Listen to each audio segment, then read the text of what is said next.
Nexus PMG welcomes you to the Bigger Than Us podcast, which we as energy geeks lovingly refer to as the BTU. Bigger Than Us is a podcast that focuses on ideas that will shape the future of our planet and ultimately our existence.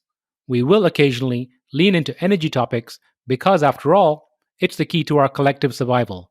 But we'll also explore other ideas and topics that we believe will have an impact that is bigger than us. And now, on to today's show.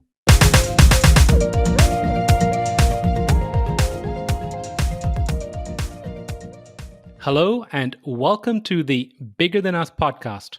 I'm your host, Raj Daniels, and today I'd like to welcome Holly Elmore to the show. Passionate and driven, Holly Elmore is founder and CEO of Elemental Impact, a US-based global nonprofit committed to bringing regenerative operating practices to the corporate community. Holly utilizes her extensive business skills to make a difference through EI, now in its 10th year of regeneration in action. Holly channels her energy and enthusiasm into EI, spearheading initiatives that benefit the community, the environment, and the bottom line. Holly, how are you doing today? Raj, I am doing fantastic, and I'm simply thrilled to be here on the podcast with you. Thank you. Well, thank you, Holly. Likewise. And where are you located, Holly? I'm located in Atlanta, Georgia. And how's the weather in Atlanta? It's been phenomenal. Today, it's a little chilly and cloudy, but we have had the most glorious spring. We actually had a spring this year. It didn't go from winter to summer like it usually does. I think in Dallas we had about 1 week, so I know what you're saying. So, and how are you holding up during this pandemic? The pandemic has been a gift for me. I've got a year off from travel. I'm staying here once I returned home in January, and all my trips are canceled for the rest of the year.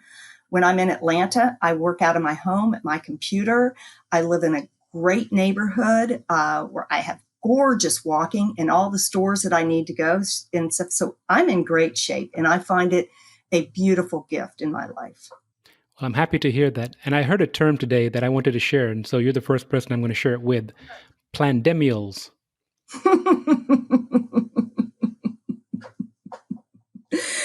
It's going to be a new world. Isn't it just? People that are graduating from school right now, perhaps college, high school, they're all plandemials. So it was interesting. Yes. So Holly, I like to open the show by asking my guest the following question.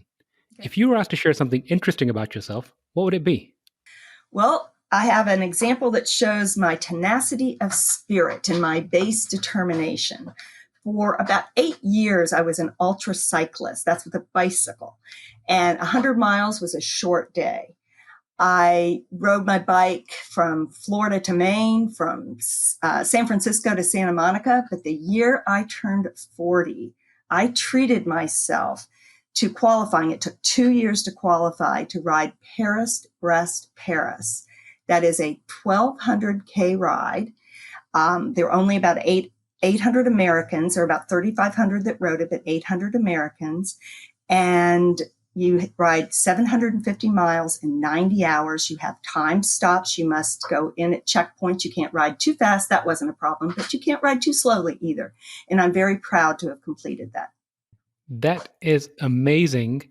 It must be the week for bicyclists. I recently interviewed Dana Gunders, who spent 8 months riding her bicycle through Asia. Oh, wow. I did not know that about Dana. That is I'll have amazing. To write her LinkedIn message on that one. And I did a 3.92 mile bike ride this morning, for those that are wondering. Congratulations. Why, thank you. We've got to start somewhere, right? That's how I started. So, Holly, can you share a little bit about your current endeavor? I can share about my current endeavor, but what I'd like to do first is talk about my professional experience, because everything builds on to what we're doing now, which is exceptionally important. I started out my professional career at Arthur Andersen in audit. Then I was controller of Trammell Crow, a huge real estate developer, for another 3.5 years. But this was in the late 80s, and they did not promote females to chief financial officer. So they laid me off and would not give me a decent letter of recommendation. So instead of going into martyr victim mode, I picked myself up and I started a catering business. I didn't know how to cook, and I didn't see why that would be an issue, because I knew I could get my foot in doors other caterers couldn't. Well, the fallacy that I could hire someone to cook, proved. So I learned to cook quickly. But it was a phenomenal 15-year run. During the Olympics, we did all the catering for the German Consul General for 8 years, and we did 100% of the German dignitary catering during the 1996 Olympics here in Atlanta. What's critical to my path is that I served on the founding board of the Atlanta Restaurant Council that segued into the Georgia Restaurant Association. And I did have 2 restaurants during that 15-year run. I decided in 2003 that enough was enough, and I would let go of my catering business. And I decided that I would create a flexible and fluid lifestyle and not get a job. And I was determined. I set my focus on manifesting the career I wanted, and it would have no employees, no moving parts, and no bricks and mortar. And I wanted to travel, to work out of my home, and have all the benefits of being in the food service industry. I meandered without being in it. And I meandered for a few years, and then I ended up being an independent contractor at the Georgia Restaurant Association, and that's where I founded the Green Food Service Alliance. It started out 2007, 2008. We were forerunners in the local sustainable and green. That was local sustainable and green roundtable is what it started as, but the local sustainable movement. In fact, the Green Food Service Alliance was given along with the ACF, American Culinary Federation, Atlanta chapter, and Georgia Organics, they gave us a resolution, and we had a beautiful luncheon, and the governor came and everything. And that was back in 2008. 2009, we formed the ZeroWaste Zones in Atlanta, and they were the forerunner in the nation for the commercial collection of food waste for compost. It was a tremendous big deal. And we were on the homepage of CNN with a story that ran prime time in domestic and international markets. We were on the front page of the New York Times. I got a wonderful award, the GRACE, the Georgia Restaurant Association Crystal of Excellence Awards for Innovator of the Year in 2009. And then they decided that they valued what I created in the Green Food Service Alliance, and they would keep it, and I could take the Zero Waste Zones and leave. And it was like the rug was just ripped right up from underneath me on December 27th, 2009. And I had my first national speaking engagement at the U.S. Composting Council that January. I had no idea who I was. I printed up cards, Zero Waste Zones Director. But I woke up shortly thereafter in the morning. I said, oh, the name is Elemental Impact. And on February 5th, 2010, formed as a Georgia nonprofit and went through the 501c3 filings and became a national nonprofit under the regulations on November 18th, 2010. We were the home for the Zero Waste Zones, but we sold the Zero Waste Zones back to the National Restaurant Association in 2012, and we started the Sustainable Food Court Initiative in 2011. The Zero Waste Zones were more about back of the house work, whereas the Sustainable Food Court Initiative was front of the house and post-consumer food waste. And also we did a lot with plastic film recycling. And we worked with the big players. The Atlanta airport, the busiest airport in the world, was our first pilot. This is important to say. Back in 2011, early 2011, working closely with the National Restaurant Association, the Atlanta airport, and Elemental Impact, we did a back of the house food waste collection pilot at the Atlanta airport on Concourse T with no problems. They don't have that collection anymore. They stopped it. They never went through with it. And, but we also worked with Simon Property Group. They're at the time were the largest commercial real estate owner in the nation and the most prominent malls. And this was at the time it coincided when the garment industry changes from packaging bulk for retail to individual packaging because of increasing internet sales. And it was just ballooning the plastic film. And what people don't realize is plastic film, when it's aggregated as a clean commodity, it is more valuable than OCC, old corrugated cardboard. So we worked closely with Concord Mills and Ray Salparowski up in Charlotte. And we also, another forerunner, we were the first shopping mall pilot for plastic film recycling. That was really important. And so we did the Sustainable Food Court Initiative. We worked a lot on post-consumer food waste. We worked on packaging because that's absolutely critical, and made major successes.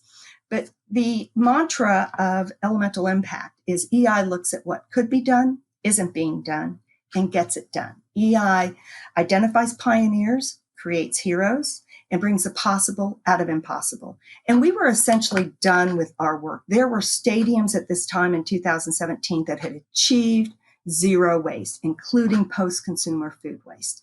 So our job was done because we're the entrepreneurs, we're not the operators.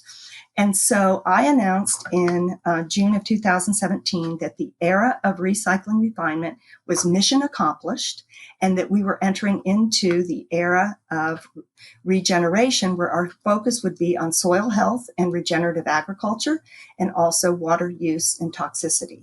And so that's been the last 2.5 years. It's been so much fun, because my personal passion, and a lot of times people ask me, what drives you, and I'm like, I've devoted my life to this. And it's because in my truth, in order for humanity and life as we know it to survive and thrive on planet Earth, we absolutely must get our soil and water microbial communities back to a healthy, balanced state. And so that's what we're being able to. We essentially, with the food waste compost, we've shifted from being on the supply side, working on getting compost facilities, how to collect the food waste, to now going to the supply side, because in regenerative agriculture, you do not use fertilizers. Compost is the name of the game. And you also clean up all the sides and and there's a lot of other, I could go down the path, but that's not where my expertise. I do know a lot about it, but I'm very excited to be working in the regenerative agriculture and soil health. And we also have done a lot with the healthy food school programs up in South Carolina. So that's a nutshell. So that's a lot to unpack there. Let's kind of go back. It sounds like you took the scenic route. I did. It was scenic. And I appreciate that.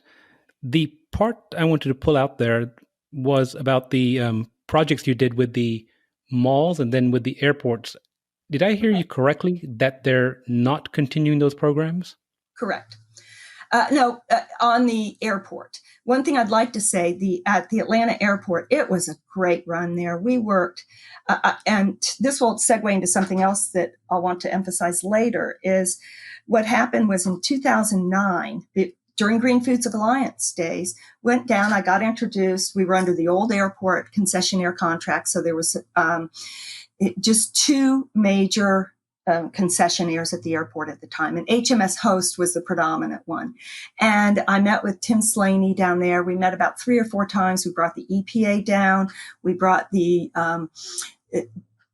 Georgia Department of Natural Resources Sustainability Division people, figured out how we could do this back of the house food waste collection. And I totally had all concessionaires on board with us. That everywhere we looked, it was roadblock, roadblock, roadblock. Well, then a year later, we just put it on hold. We never talked about it. We never said we were putting on hold. We just did. And then a little over a year later, Michael Shane, who's a hero in my world, he was appointed to the newly created Atlanta Airport Director of Asset Management and Sustainability. And the city of Atlanta called me in to go down and meet with Michael right after he got that position. And I walk into this room and I sit down and I'm listening to them, and they want to do food waste collection, and they're going on. I'm looking, oh my God, all these people in the room, they're the roadblock. And they're telling me that the concessionaires are the roadblock. And finally, when it's my turn to talk, I said, guys, I took care of that a year ago. And Michael didn't believe me. So we did a meeting and brought in Tim Slaney. And I didn't call Tim before this meeting. Okay. He walked in and it was surreal. We were verbatim. There was hardly a difference in our words. And Michael was just, his jaw was dropping down to the floor. And this is how, in my, how divine energy works when things are ready to rock and roll, is we were in the midst of the RFP for the 2011 Atlanta airport contract. And think about this. This is the busiest airport in the world. It's a $10 year contract, 3 one-year options. That's the biggest food service contract ever issued. Okay. And Michael made a bold statement. They were doing an addendum to the proposal, and he included a provision in there that all food vendors would serve their consumer-facing packaging would be compostable, and they would source separate for organics collection for compost. That was huge. Remember, this is 2011. That is amazing. And it made it through. It was in the contract. And then for 2 years, Michael contracted with Elemental Impact and the Institute for Local Self-Reliance, my very good friend Brenda Platt. And we worked on, first we did a document, and these are all on the website and available for download. It was a packet that I wrote the first page that says, hey guys, this is what you signed. This is what you are legally obligated to do.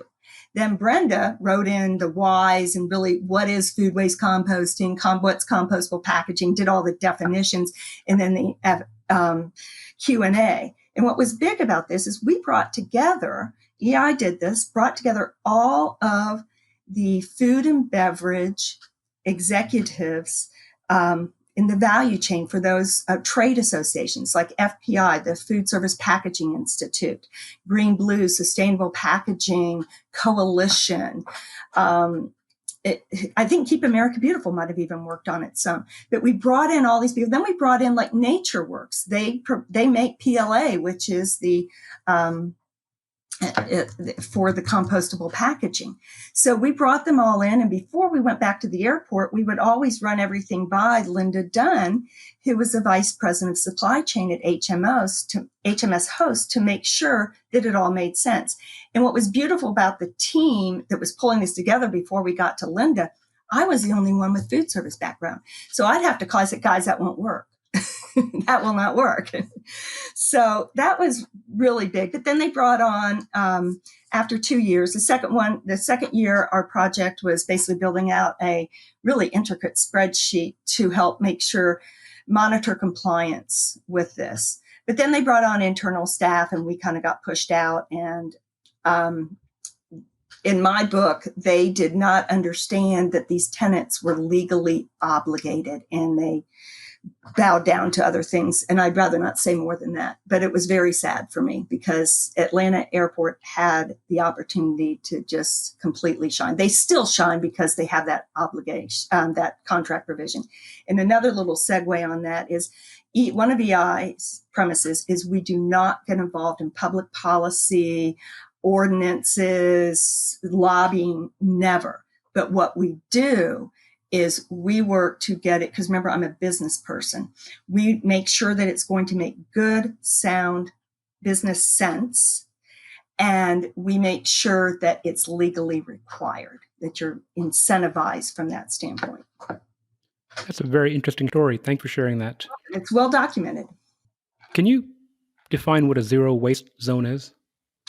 Back in the day, what the zero waste zone was is I'm instead of defining, because zero waste, we work very closely with the U.S. Zero Waste Business Council. We were their media partner for the 5 years before they were bought by the U.S. GBC. And in most places, they say zero waste is 90%.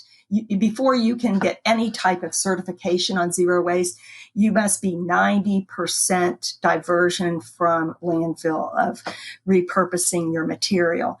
And what's very important there is, I get so frustrated with this. Incineration is not diversion from landfill. Incineration is in the same category as landfill destination. And so, and when you're true zero waste, and I work closely still with Stephanie Barger. She was the founder and executive director of the U.S. Zero Waste Business Council, and she's now the U.S. GBC Global Director of Market Transformation. And when you get to the true levels of zero waste, and that's the new name of the program, by the way, is you go back into your supply chain. Because let's say you're fortunate, you have 2%, it's 1% going to landfill. I mean, you really get it down there. But if you're bringing in part of your supply chain, part of your products, and the manufacturer is not zero waste, then you're implicitly bringing in waste to your product, and vice versa. If what you're manufacturing a product that the packaging isn't compostable, recyclable, or reusable, you're producing waste for your consumer. So you can't be zero waste. So it's a it's a holographic, holistic approach. And that's where my truth lies with it. And you do the best. So it sounds a lot more complicated than it is. Yes, and it takes a supply chain. And the Ellen MacArthur Foundation, they're the ones they're out of Britain, and they're the ones who brought the circular economy terminology to mainstream. They're a phenomenal organization, and they're working with the manufacturers to just take a light bulb, or for example, you no longer purchase light bulbs, you purchase light, and they will come in and replace your light bulbs, and then take the other ones back and redo them, or they'll recharge them, whatever they do. But just in that example, the light bulbs are not disposed of. They're kept in the supply circle.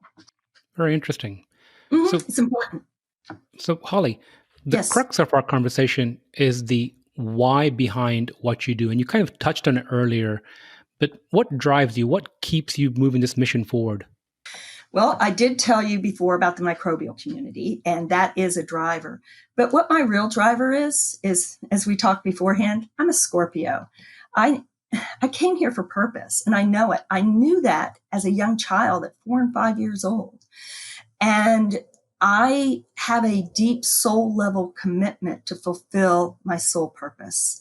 And I have devoted my physical vessel to divine essence. And that is my motivating factor, is to align with my truth, to continue to achieve and move forward within my soul path. I don't think I've heard anyone say it as eloquently as their soul purpose.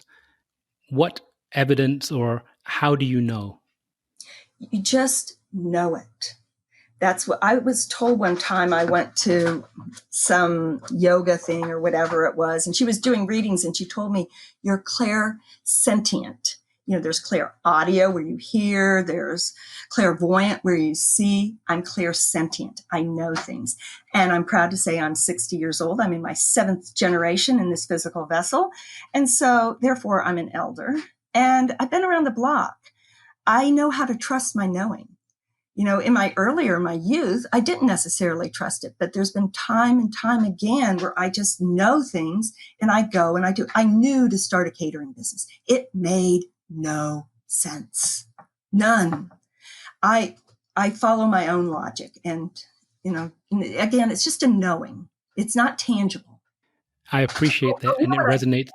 I get energy surges through my body, and this is fun, okay? Or goosebumps, I would say, because that sounded better to the things. And one time I'm in a meeting, and I mentioned Michael Shane earlier, Director of Asset Management and Sustainability at Atlanta Airport. And he was talking about something, and he looks at me, Holly, are you getting goosebumps? Please get goosebumps. So they override them. No. So it sounds to me that you lean very heavily on intuition, and I've been hearing more about that recently, about a whole body knowing. Oh, absolutely. Absolutely.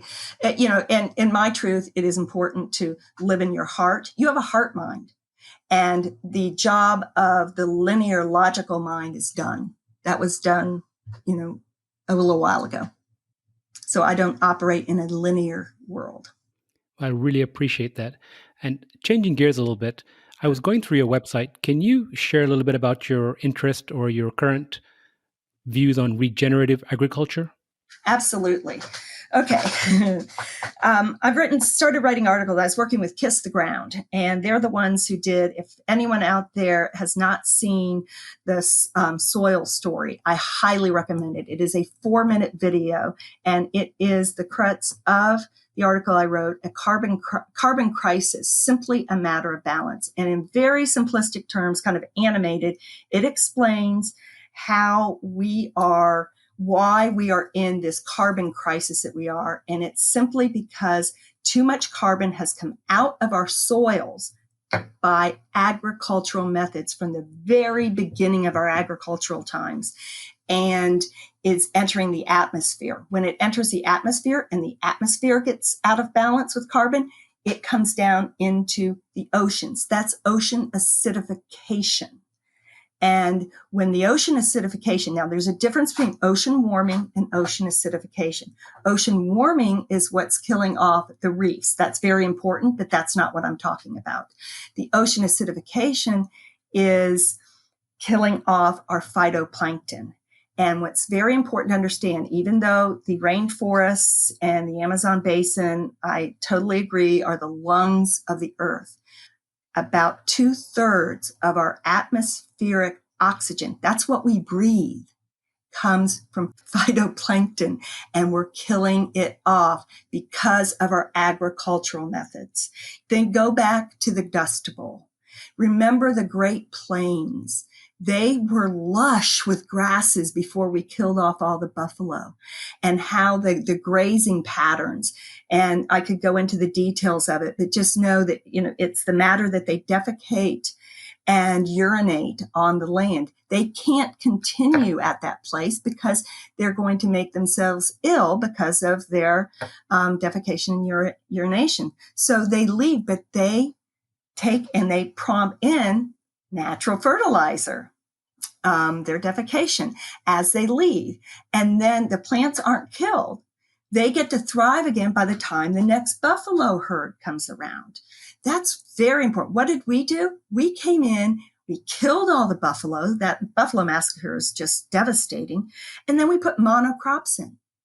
And then we left fields barren. And we created a scenario of the Dust Bowl. But the earth is very forgiving. When you go and you go back and you basically, regenerative agriculture is farming in nature's way. And it's honoring the natural cycles and knowing the importance of the mycorrhizal fungi network in the soil. And that's why you do not till. And it's important. You don't have monocrops. You have multiple crops. You have cover crops. And I'm not the expert in this. I have my topsoil version, but I just know that is, if we can regenerate the way we do our farming, we can rebuild our soils. We can start creating carbon sinks. And a carbon sink, very simply, is just an area of land that sucks down, they use that term, draw down, sequesters, whatever term you would like to use, the carbon from the atmosphere into the soil. And it does that at a greater rate than the soil releasing carbon from the soil. When you hear them talk about organic matter in the soils, that's carbon. And that's how you measure the success. So that's just a nutshell version. Thank you. Okay. So you've been on quite an amazing journey. What are some of the aha or surprise moments that you've had? Well, a big surprise aha moment was for me that I was a photographer. I had no idea. I'm the person who went to Europe 3 times, took a point and shoot camera back in film days and never developed the cameras. I did not like it. But my father, he loved photography. And so as he was dying, I went and got another point and shoot and had him put it together. And I mean, just with this Nikon point and shoot, the miracles were happening. I was like, oh my God. And so then I bought a Nikon Coolpix, and I was getting phenomenal. Birds pose for me. The insects really pose. And so then my father gifted me with the photography gene, and my mother gifted me with the equipment back. I remember she gave me $2,000 in 2013 for my birthday gift to buy a camera. And I bought my camera at Costco because I knew nothing about cameras. And I got one of those kits. It was November 27th. And it wasn't until January 3rd, that was 2013, January 3rd, 2014, that I had the nerve and the gall to open that box. And I went out for the first time, and I have publishable pictures from it. And that was the start of my photography journey. And as you're probably understanding, I get intense. I'm thorough, and I went on to a major studying on that. And a lot of times within my speaking engagements and writing, I didn't know I was an author either. And now I have a blog that has topped 450,000 page views. It's Find the Voice They Can Hear. Well, with the pictures, you can take and make artistic renderings of things that are, plastic on the beach and different other things. And people see that better, if you make it artistic. So that was my big aha moment, is basically, oh my God, I'm a photographer. And now I'm proud to say I am a published photojournalist in national publications. That's beautiful. And how is it tied into elemental impact? Well, on the Elemental Impact page, we have the EI Digital Books page.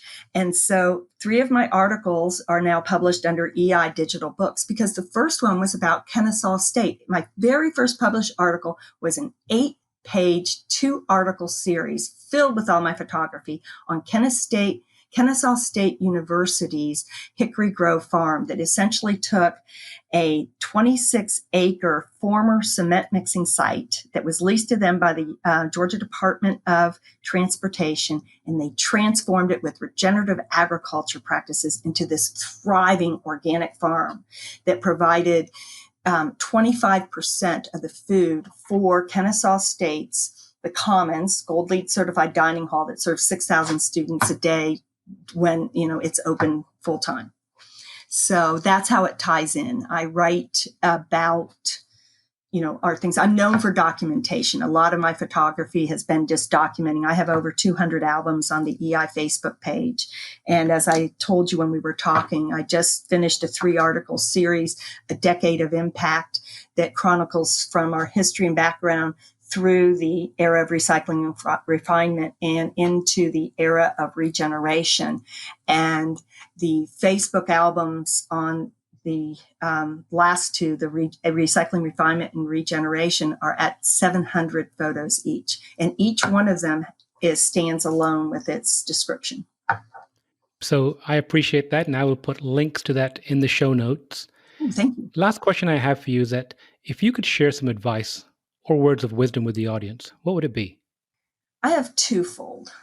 One is stay in your heart. Understand who you are and what is your purpose here. And don't waver from it. And be true to yourself. Understand that your truth is not static. It's evolutionary, and it's going to change. So be flexible with yourself and move, and to be cognizant of those who don't align with what your truth is. You can still be friends with them. Just don't talk about these things, because you don't need to have that doubt creep into you. If you're hearing this and you're listening to me, everyone's here for purpose, but you're ready for that purpose. And so be cognizant on that and live in your heart, not your mind. Secondly, understand energy flow. I use that word a lot. In fact, the Mercedes-Benz Stadium general manager, Scott Jenkins, asked me just last year, he said, Holly, you always use the word flow. What do you mean by that? And I thought that was interesting that he would have picked up on that. But that's about knowing when what you're working on is flowing. Everything's falling into place, and that's great. Put your energy into it. But know when it shifts and it's no longer flowing. Just simply, I call it going to the sidelines or putting it on the side burner. Just put it over there and let it percolate itself. There'll be something else that'll be flowing. Go and work on that.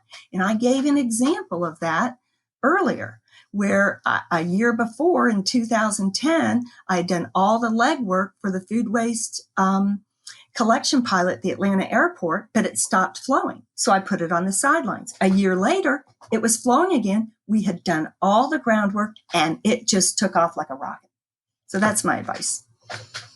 Well, Holly, I sincerely hope things keep falling in place for you. I've really enjoyed speaking with you. Is there anything else you'd like to share before we go? Yes, there is. I would like to share about the initiative that I am working on within Lambda Alpha International. Lambda Alpha International is a land economics honorary that I'm honored to serve on their executive committee. And as chair, I am of the Global Land Economics, Global Regenerative Land Economics Initiative. As that chair, it is under formation as we speak, and I am most excited about it. We have a really powerful group that's pulling together from around the globe, and our tagline is Global Thought Leaders in Supporting Complete and Equitable Communities. And just last week, urban carbon sinks, I mentioned that earlier. I mentioned carbon sinks, and urban carbon sinks is essentially taking regenerative agricultural practices and applying them to landscape and grounds maintenance. And I just submitted a $100,000 grant proposal to a foundation for an urban carbon sinks initiative that is in partnership. It's the EI is the grantee, and the LAI initiative is in partnership with it. And I already have the industry experts pulled together, but this could be a game changer. Total, because if we start coming in and using regenerative landscape practices, we're going to be putting in native plants. Native plants were evolved. They weren't bred, they were evolved for the local climate and soil. They can generally subsist on rainwater. You reduce significant irrigation water use. Another huge benefit of this, besides the carbon sequestration, is you stop the use of the insecticides, pesticides, herbicides, fungicides in our local parks, on university campuses, sidewalks, everywhere. And you make a much healthier environment for our population, our citizens, but you're also revitalizing urban wildlife, including insects. And another topic, another day, is the insect apocalypse. We are losing our insects at drastic amounts, and that would be fatal to the earth, to life as we know it on Earth. Thank you so much for sharing that, and I wish you all the best with that grant application. Thank This you. has been a great conversation. Thank you, Holly, for your time, and I look forward to catching up with you again soon. Thank you. I really appreciate it, Rod. Thank you. Thank you for listening. And if you like our show, please give us a rating and review on iTunes. And if you want to show your support, please share our show with a friend or reach out to us on social media, where you'll find us under our Nexus PMG handle. Bigger Than Us is a Nexus PMG production.